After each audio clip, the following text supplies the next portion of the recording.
हनुमान जी, जो भगवान राम के प्रति अपनी अतुलनीय भक्ति के लिए प्रसिद्ध थे, अपनी निस्वार्थ सेवा और भक्ति से हनुमान ने भगवान राम और उनके परिवार का प्यार जीत लिया था और वे उनके आराम और भलाई के अलावा और कुछ नहीं सोच सकते थे। आज के इस वीडियो में हम हनुमान जी के जन्म के बारे में जानेंगे। एक समय की बात है, मेरू पर्वत पर गौतम नाम के महर्षि रहते थे। आश्रम के पास में ही एक वानर युगल केसरी और अंजना रहते थे। अंजना एक स्वर्गीय युवती थी जिसे शाप दे दिया गया था और एक वानर महिला में बदल दिया गया था। वह इस श्राप से मुक्ति तभी पाई जब उसने भगवान शिव के एक अवतार को जन्म दिया। हनुमान जी की माता अंजना के श्राप का कारण था कि एक बार जब वह जंगल में भटक रही थी तो उसने एक बंदर को जंगल में गहराई में ध्यान करते हुए देखा। उसी क्षण उसने देखा कि बंदर साधु की तरह व्यवहार कर रहा है। वह अपनी हंसी पर काबू नहीं रख पाई थी। उसने बंदर का मजाक उड़ाया, लेकिन बंदर ने उसके मूर्खतापूर्ण व्यवहार पर ध्यान नहीं दिया। उसने न केवल अपनी हंसी जारी रखी बल्कि बंदर पर कुछ पत्थर भी फेंके और तब तक ऐसा करती रही जब तक कि उस पवित्र बंदर ने अपना धैर्य नहीं खो दिया।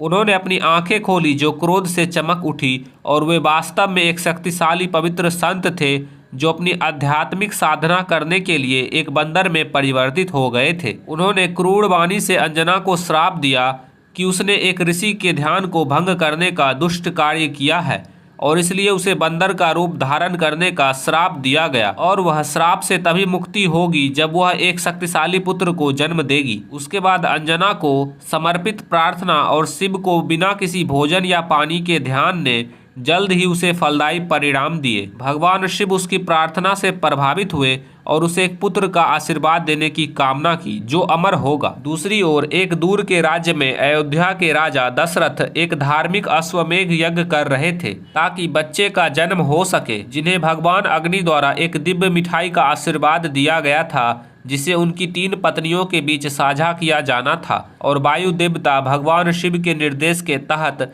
मिठाई का एक हिस्सा ले गए, इसे अंजना को दिया और उसे आशीर्वाद दिया।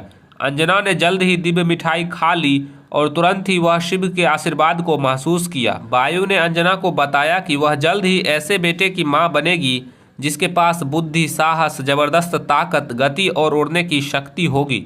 अंजना के खुशी का ठिकाना नहीं रहा और वह खुशी से झूम उठी। जल्द ही अंजना ने एक बंदर के चेहरे वाले बच्चे को जन्म दिया और उन्होंने उसका नाम अंजनय रखा, जिसका अर्थ है अंजना का पुत्र। जल्द ही अंजना अपने श्राप से मुक्त हुई और वापस स्वर्ग लौटने की कामना की। अंजनय यानी हनुमान के पिता ने उनकी देखभाल की और वह बड़ा होकर एक मजबूत लेकिन शरारती युवक बन गए। एक दिन हनुमान जी ने अंततः अपना मुंह जला लिया था क्योंकि उन्होंने सूर्य को एक स्वादिष्ट फल माना और इसे खाने के लिए सूर्य की ओर आकाश में उड़ गए, जिसके बारे में हम आपको अगली वीडियो में बताएंगे। अंजनय यानी हनुमान जी को कई नामों से पुकारा जाता है, जैसे हनुमान, मारुति, पवन पुत्र आदि। उन्होंने रामायण में एक महत्वपूर्ण भूमिका निभाई और वे भगवान राम और सीता देवी के बहुत बड़े भक्त थे।